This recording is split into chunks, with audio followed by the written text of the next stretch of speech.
Topping the news this morning, he once held the most powerful position in the state, but today, former House Speaker Gordon Fox is going to be sentenced to prison.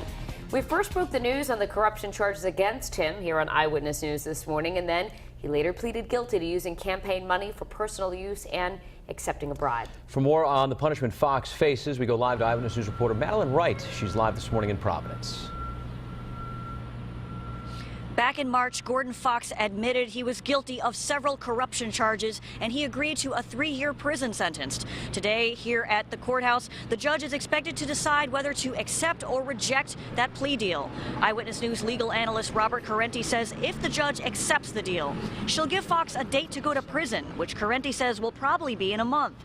He says if she rejects the deal, Fox has the option to go to trial, though he could face a stiffer sentence. As we reported in March, the former Speaker of the House and lawyer pleaded guilty to 3 charges: bribery, wire fraud, and filing a false tax return. Fox admitted accepting more than $52,000 in bribes from the owners of Shark Bar and Grill in Providence to help them get their liquor license back in 2008. He also admitted that he illegally took more than $100,000 from his campaign finance account for personal expenses, then filed a false tax return to cover it up. This is not the first time public officials have abused their power in Rhode Island, so Correnti says the judge needs to send a message. She does need to send a signal not only to the public that their interests are being protected here, but she also wants to send a message to every other public official out there that you know, he or she will be held to a high standard here. The judge will weigh several factors before deciding a sentence. Coming up in half an hour, we'll take a look at some of these letters sent to the judge asking for either a harsher or a more lenient penalty.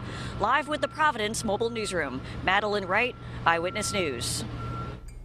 And of course, you can count on Eyewitness News for continuing coverage of Gordon Fox's sentencing. We'll bring you live coverage as the sentence is handed down on air and on our website, WPRI.com. Target 12 investigators Tim White and Walt Buteau will also be working the story all day long. And we have much more on the Gordon Fox investigation online right now, including a Q&A with former U.S. Attorney and Eyewitness News legal analyst Robert Correnti, the contents of Gordon Fox's campaign account, and a timeline of the investigation.